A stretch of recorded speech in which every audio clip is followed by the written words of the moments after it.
हमने जो बचपन में हालात देखे थे, आज के बच्चे भी उन्हीं हालात से गुजर रहे हैं। वो क्या है, इंटर के सालाना इम्तहानात हो रहे हैं और एज़ यूजुअल जून जुलाई का महीना है, सख्त गर्मी में बिजली नहीं है। अब बिजली नहीं है, क्लासरूम में जब बहुत ज़्यादा स्टूडेंट इकट्ठा हो तो ऑलरेडी आप समझें कि जब ज़्यादा लोग होते हैं तो वहाँ का दर्जा हरारत भी ऑटोमेटिकली बढ़ जाता है, ऑक्सीजन डिप्राइव्ड हो जाता है, और हब्स भी है, हवा भी नहीं चल रही है, उस तरीके से वेंटिलेशन का सिस्टम भी नहीं है, और ऐसे में बच्चे बच्चियां इम्तिहान यानी कि आप सोचिए कि पूरा साल आप पढ़ाई के बाद वालिदैन हज़ारों लाखों रुपए बच्चों पे खर्च करने के बाद उनके स्कूल पे, उनको स्कूल भेजने पे, उनके ट्यूशन पे, उनके लिबास पे, हर चीज़ पे इस दिन की तैयारी करवाते हैं कि इस दिन बच्चे जाकर बैठेंगे और उस दिन यकसुई से वो 2, ढाई, 3 घंटे का जो पर्चा होगा उसको हल करके अपना मुस्तकबिल बेहतर बनाने में किरदार अदा करेंगे। लेकिन यहाँ पर बच्चों का हालत क्या है, डिहाइड्रेशन से वो मुतासिर हैं, ब्लड प्रेशर उनका लो हो सकता है,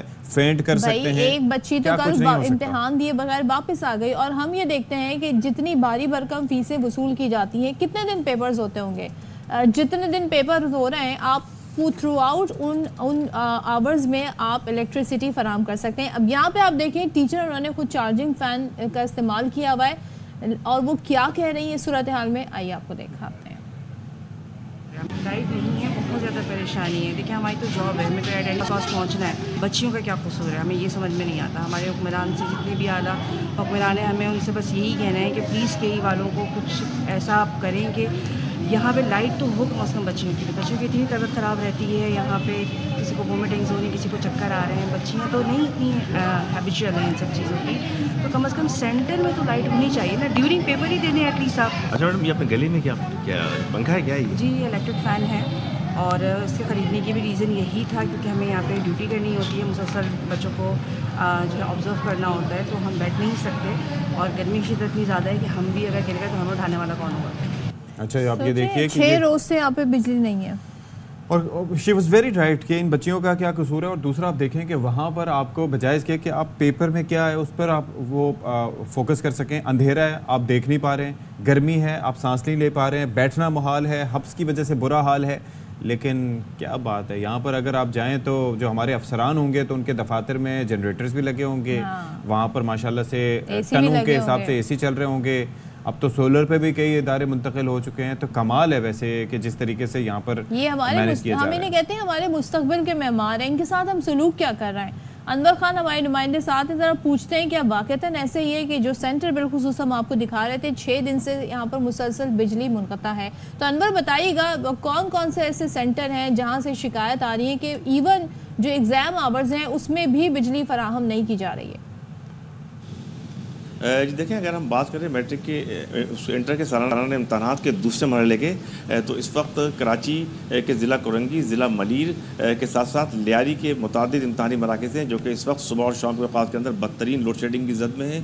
एक तो सिलसिला ये होता है कि लोड शेडिंग हो, ज़िला वस्ती के जिस इम्तहानी सेंटर मौजूद हैं अब्दुल्ला कॉलेज के ऊपर, ये वो सेंटर है कि इसके अतराफ़ तमाम के तमाम ज़िला वस्ती के इन इम्तहानी मराकज़ के ऊपर बिजली मामूल के मुताबिक बहाल है। ताहम अब्दुल्ला कॉलेज के अंदर गुज़श्ता 6-7 रोज़ से बिजली का सिलसिला मुनक़ता है, और इसकी बुनियादी वजह यह है कि यहाँ पर कुछ फॉल्ट आया है जिसको दूर करना है कैलेक्टर को। ताहम हम आपको कैमरामैन मूव करके दिखाते हैं कि इम्तहानी सेंटर के जो मनाजिर हैं इसको अब आप देखें किस तरह तालबात जो है इंतहाई मुश्किल हालात के अंदर, हम क्लासरूम से बाहर हैं, प्रोफेशनली अंदर नहीं जा सकते, तो बाहर से हम आपको ये मनाजिर इस वक्त आपको दिखा रहे हैं। इस कमरे के अंदर अंधेरा है, तालबात को आप जलते हुए देख रहे हैं। जो तालबात इस तरफ बैठी हुई हैं वो एक हाथ से अपने एडमिट कार्ड को या कॉपी को इस्तेमाल करती हैं ताकि कुछ वक्त के लिए उनको यकसुई हासिल हो, सुकून हासिल हो, पर्चे को हल कर सकें। इस इम्तहानी सेंटर के ऊपर मुतादिद तालबात अपना अगर जा चुकी हैं, 550-600 से ज़ायद तालबात इस वक्त अनवर में एक और चीज़ ये कह रहा हूँ भाई कि ये बच्चियाँ देख कैसे पा रही हैं, इस कदर अंधेरे में कैसे मुमकिन है इनके लिए देखना और फिर उस पर्चे को हल करना।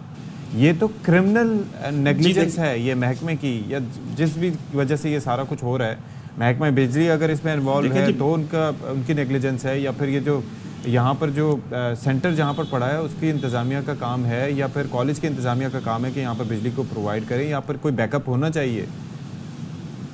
जी देखिए, बैकअप फराहम करने के लिए खासी रकम मुख्तस की जा आला सानवी तालीम बोर्ड की जानिब से वो इम्तहानी मराकज़ की जहाँ पे हंगामी सूरत हाल हो, जहाँ पे आपको मालूम होगा कि तवील तरीन स्टैंड बाई जनरेटर फराहम करना आला सानवी तालीम बोर्ड की जिम्मेदारी होती है। मुतादिद इम्तहानी इनका साफ पानी वो नहीं तो है। शिकायत कर अब्दुल्ला सकते कॉलेज हैं की ना जो सूरत हाल है अनवर। उस पर बिजली फराहम बिल्कुल करना कर तो सकते हैं। मेरे इलेक्ट्रिक साथ कंपनी की जिम्मेदारी है ना। इलेक्ट्रिक की जिम्मेदारी है, के इलेक्ट्रिक की जिम्मेदारी है। अगर फॉल्ट आ जाए बड़ा तो उस पर स्टैंड बाई जनरेटर फराम करना आला तालीम बोर्ड की जिम्मेदारी है। कॉलेज प्रिंसिपल सैयदा फातिमा रिजवी हमारे साथ मौजूद हैं, उनसे जरा गुफ्तगू कर ले। क्या वजह है के इलेक्ट्रिक बात क्यों नहीं मान रहा? जी, हमने बारहा कहा है, सुना है कि कोई फॉल्ट आ गया है और उसको ठीक करने में कोई पेचीदगियाँ हैं या रुकावटें हैं। 5 आज इम्तिहान शुरू हुए, तीसरा दिन है और ये बच्चियाँ बहुत परेशान हैं, पसीना आ रहा है, गर्मी लग रही है और पेपर अपना कंप्लीट नहीं कर पा रही हैं, बेहोश हो रही हैं। हाँ। तो इसमें ना हमारे ऑफिस के काम भी इतने सारे रुके हुए हैं और हमने बोर्ड में भी कई मरतबा कहा, लेकिन मामला अभी तक नहीं हो सका है। के इलेक्ट्रिक का काम फाइनली बात सुनते क्यों नहीं है आपकी? के इलेक्ट्रिक वालों से हमने कहा है, वो कह रहे हैं कि कहीं फॉल्ट आया हुआ है, अंडरग्राउंड की फॉल्ट आया हुआ है और वहाँ पे रोड अच्छा पे अनवर, मैं ये परमिशन जानना नहीं चाह मिल रहा रही है। था कि चलें के इलेक्ट्रिक का तो आपने बयान कर दिया, इस वक्त सिर्फ इस सेंटर में ये पेपर हो कहाँ रहा है वैसे, अब्दुल्ला कॉलेज में या कहाँ पर हैं आप? ये हम जिस वक्त हम अब्दुल्ला कॉलेज के अंदर मौजूद हैं। अच्छा। अब्दुल्ला कॉलेज कराची जिला बस्ती के अंदर जी, तालिबात जी, के हवाले जी। से खासा अहम कॉलेज है। ठीक है, मैं ये अर्ज़ कर रहा था कि क्या वहाँ पर किसी भी कमरे में क्या यहाँ पर बैकअप जनरेटर्स हैं इस कॉलेज में? आई एम श्योर होंगे। कॉलेज के अंदर इस वक्त कोई भी बैकअप जनरेटर मौजूद नहीं है। अच्छा। और देखें इस वक्त सूरत हाल ये होती है कि जब इम्तहानात हो तो बैकअप के लिए जनरेटर फराहम करना, उसमें लिखा हुआ होता है कि ये किसी भी हंगामी सूरत हाल के दौरान अगर बैकअप की ज़रूरत होगी तो कॉलेज के पास अपना बैकअप जनरेटर नहीं होता, वो जिम्मेदारी बनती है आला सानवी तालीम बोर्ड की। बिजली की फरहमी की जिम्मेदारी है के इलेक्ट्रिक की। एक तवील तरीन फॉल्ट आया हुआ है जिसको दूर करने के लिए के इलेक्ट्रिक का अमला ताहाल तैयार नहीं है। चलें, वो एक अलग इशू है, लेकिन आला सानवी तालीमी बोर्ड जो है उसकी जिम्मेदारी है जनरेटर फराम करना, स्पेशली एग्ज़ाम के दौरान वो फराम नहीं किया जा रहा। अब ऐसे में आप देख लें किन हालात में बच्चियाँ एग्ज़ाम दे रहे हैं। Thank you so much Anwar. और ये इनके वालिदैन हम जो टैक्स पेयर होंगे और आप सोचें इस मुल्क में जो टैक्स पेयर हैं उनके क्या हालात हैं, उनको रिटर्न में क्या मिलता है, उन बच्चियों को किस तरीके से इम्तहान देने पड़ रहे हैं।